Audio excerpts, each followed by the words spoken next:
नमस्कार साथियों, मैं नीतीश शर्मा ग्लोबल कॉन्सेप्ट के इस ऑनलाइन प्लेटफॉर्म पर आपका स्वागत करता हूं। आज की इस वीडियो हम बात करेंगे जेल प्रहरी के प्रीवियस ईयर क्वेश्चनों की, और जो कि साइंस के क्वेश्चन होंगे। इसमें से हम 20 क्वेश्चनों की बात करेंगे, और ये जो सेट पेपर है वो 28 जुलाई 2017 और शिफ्ट नंबर 1 का है।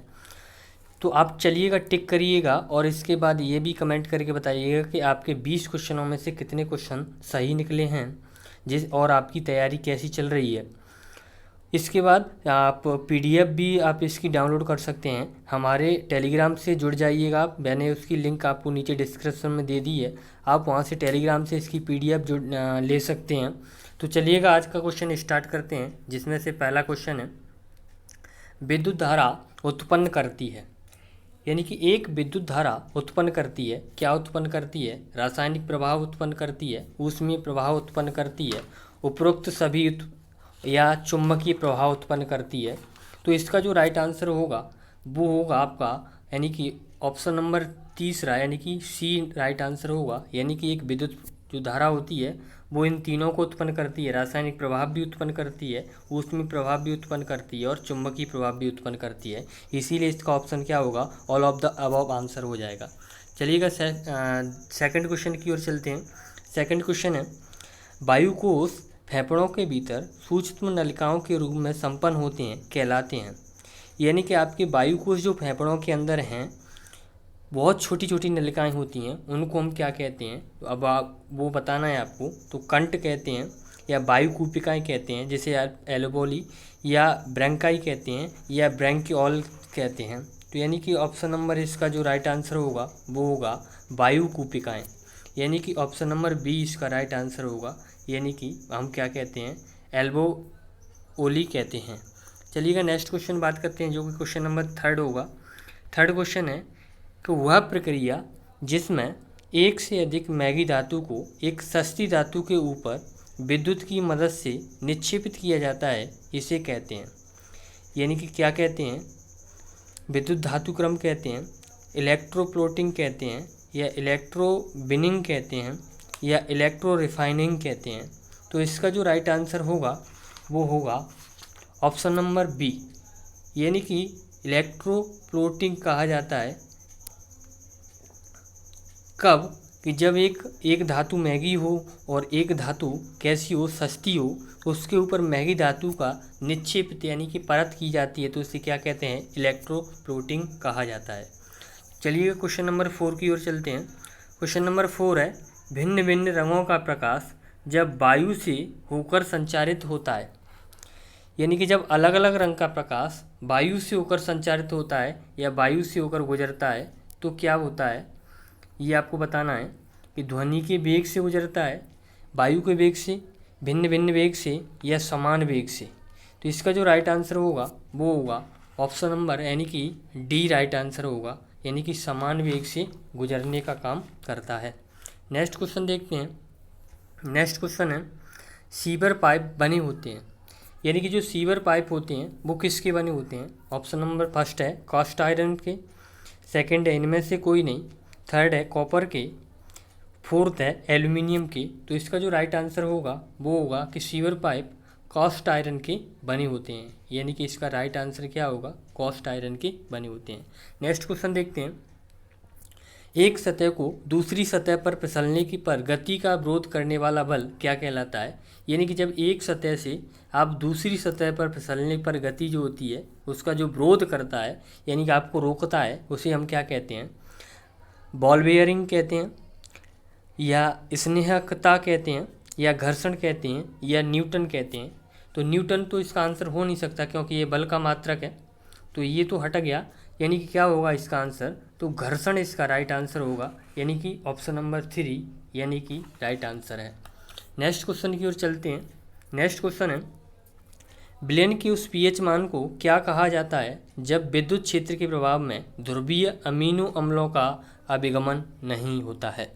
तो बताइएगा इस क्वेश्चन का आंसर कि विलयन के उस पीएच मान को क्या कहा जाता है जब, यानी जिस पर विद्युत क्षेत्र के प्रभाव में ध्रुवीय अमीनो अम्लों का अभिगमन नहीं होता है। क्या कहा जाता है? निस्सरण बिंदु कहा जाता है, उदासीनीकृत बिंदु कहा जाता है, समवैद्युतिक बिंदु कहा जाता है या यूटेटिक बिंदु कहा जाता है? तो इसका जो राइट आंसर होगा वो होगा ऑप्शन नंबर सी, यानी कि समवैद्युत बिंदु कहा जाता है। अच्छा क्वेश्चन है। नेक्स्ट क्वेश्चन की ओर चलते हैं। नेक्स्ट क्वेश्चन है, कंपनशील वस्तु की उसकी माध्यावस्था में अधिकतम दूरी कहलाती है। यानी एक कंपनशील वस्तु है, उस वस्तु की माध्यावस्था की अधिकतम दूरी क्या कहलाती है? क्वालिटी कहलाती है, फ्रीक्वेंसी कहलाती है, या एम्पलीट्यूड कहलाती है, या पिच कहलाती है? तो इसका जो राइट आंसर होगा वो होगा option number C, right answer, यानी कि आयाम कहलाता है। क्या कहलाता है? एम्पलीट्यूड कहलाता है। यानी कि अधिकतम दूरी को हम क्या कहते हैं? आयाम कहते हैं। नेक्स्ट क्वेश्चन देखते हैं, जो कि क्वेश्चन नंबर 9 होगा। उदासीनीकरण अभिक्रिया में अम्ल क्षार के साथ क्रिया करके देता है। यानी कि जब उदासीनीकरण अभिक्रिया होती है, जब अम्ल और क्षार से साथ क्रिया करके क्या देता है, क्या बनता है, ये बताना है आपको। तो ऑप्शन नंबर ए है, अन्य क्षार बनता है, अन्य अम्ल बनता है, अन्य अम्ल क्षार बनता है, या लवण और जल बनता है। तो आप जानते हैं कि जब अम्ल की क्षार से क्रिया कराई जाती है तो उदासीनी अभिक्रिया होती है, और क्या बनता है? तो लवण बनते हैं और हमें पानी मिलता है। तो यानी कि नमक मिलता है और जल मिलता है। तो इसका राइट आंसर क्या होगा? ऑप्शन नंबर डी इसका राइट आंसर होगा। नेक्स्ट क्वेश्चन चलते हैं। नेक्स्ट क्वेश्चन नंबर 10, मृदा में उगने वाली फसलों की उपयोगिता निर्भर करती है। यानी कि जो मृदा में जितनी भी फसल होती हैं उनकी उपयोगिता किस पर निर्भर करती है, ये आपको बताना है। ऑप्शन है स्पर्शानुभव पर, रंग पर, प्रकार पर, या उपयुक्त सभी पर। तो देखिएगा, ये प्रकाश होगा यहाँ पे, टाइप, यानी कि प्रकाश पर निर्भर करती है। तो इसका जो राइट आंसर होगा ऑप्शन के अकॉर्डिंग, तो इसका जो आंसर है वो है ऑप्शन नंबर डी, यानी कि राइट आंसर उपरोक्त सभी पर निर्भर करता है। नेक्स्ट क्वेश्चन देखते हैं। क्वेश्चन नंबर 11, ताजमहल को किस प्रदूषण के खतरा उत्पन्न हो रहा है? यानी कि जो आपका ताजमहल है, और ये आप जानते हैं कि ताजमहल कहाँ पर है? आगरा में स्थित है।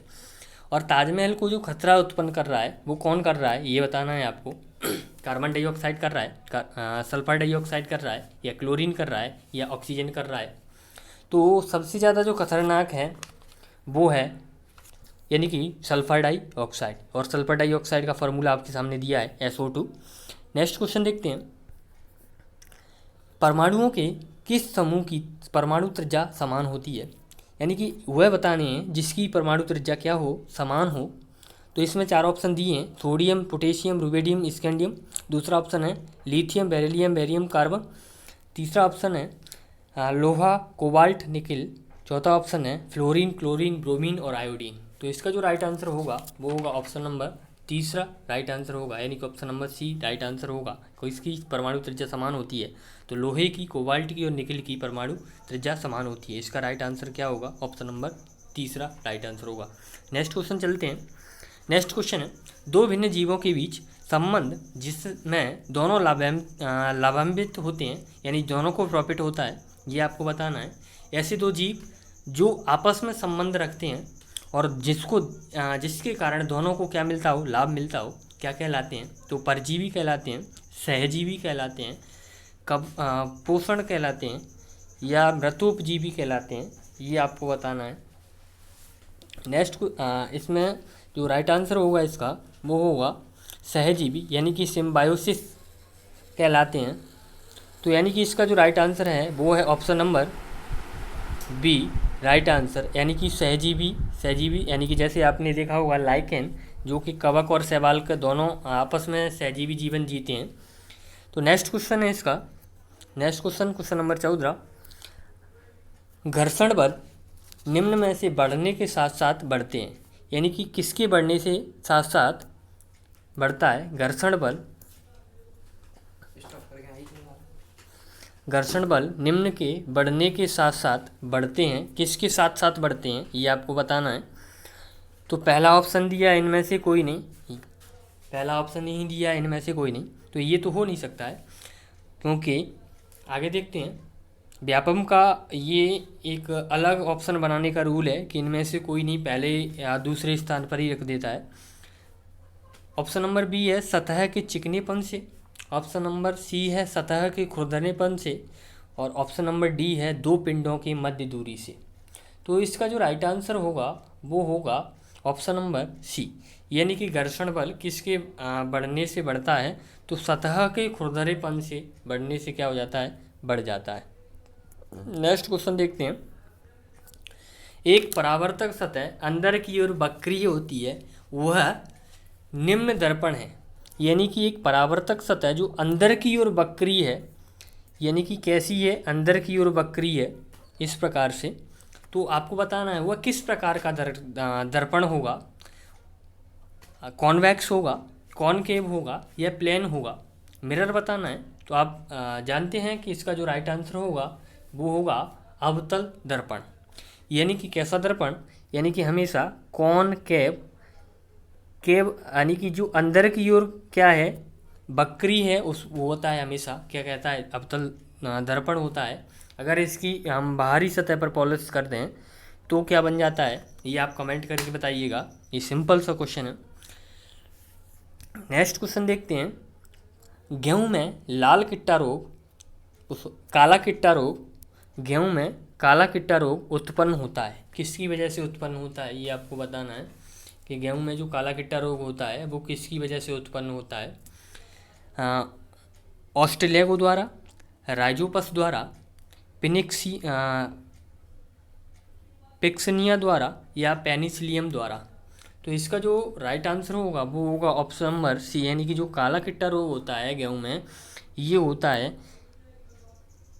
इस ऑप्शन नंबर सी की वजह से, यानी कि पिक्सनिया द्वारा होता है गेहूं में काला किट्टा रोग। आप याद रखिएगा, ये क्वेश्चन कई बार रिपीट भी हुआ है, मैं आगे वाले शिफ्टों में आपको बताऊंगा। नेक्स्ट क्वेश्चन है, एस्कॉर्बिक अम्ल कहलाता है, एस्कॉर्बिक अम्ल कहलाता है vitamin B, vitamin A, vitamin C या विटामिन डी। तो इसका जो राइट आंसर होगा वो होगा option number C right answer. आपसे पूछा है रासायनिक नाम, तो आप जानते हैं कि विटामिन सी का रासायनिक नाम क्या होता है, एस्कॉर्बिक अम्ल होता है।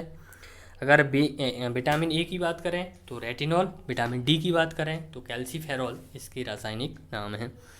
नेक्स्ट क्वेश्चन देखते हैं। नेक्स्ट क्वेश्चन है, स्टील के कप में गर्म चाय को पीने की तुलना में इससे पर्सिलिन कप में पीना अधिक आसान होता है, क्यों। यानी कि जब आप चाय स्टील के कप में पी रही हो और जब आप पर्सिलिन कप में पी रही हो तो आसान क्यों होता है, कारण बताइएगा। जैसे ऑप्शन दिए हैं, पर्सिलिन कप का हैंडल लगा होता है, ऑप्शन बी है स्टील कप में चाय तुलनात्मक रूप से अधिक तेज़ी से ठंडी होती है, इसका ऑप्शन नंबर सी है पर्सिलिन एक ऊष्मा का कुचालक होता है, उपरोक्त सभी। तो यानी कि जो पर्सिलिन होता है वो एक प्रकार का ऊष्मा का कुचालक होता है, सॉरी, यानी कि बैड कंडक्टर होता है, इसीलिए उसमें चाय पीना आसान होता है। क्योंकि स्टील ऊष्मा की सुचालक है, इसीलिए हमें थोड़ी कठिनाई होती है उसमें चाय पीने में। तो इसका जो राइट आंसर होगा वो होगा ऑप्शन नंबर तीसरा राइट आंसर होगा, यानी कि पर्सिलिन एक ऊष्मा का कैसा होता है, कुचालक होता है। नेक्स्ट क्वेश्चन चलते हैं, क्वेश्चन नंबर 19। क्वेश्चन नंबर 19 है, कौन सा चरण वनों के संरक्षण के लिए लिया जाना चाहिए।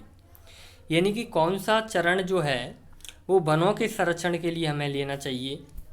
वृक्षों की कटाई पर प्रतिबंध लगाना चाहिए, ऑप्शन नंबर सेकंड है वन आग को रोकना चाहिए, थर्ड है बंजर भूमि पर वृक्षारोपण करना चाहिए, और ऑप्शन नंबर 4 है उपयुक्त सभी।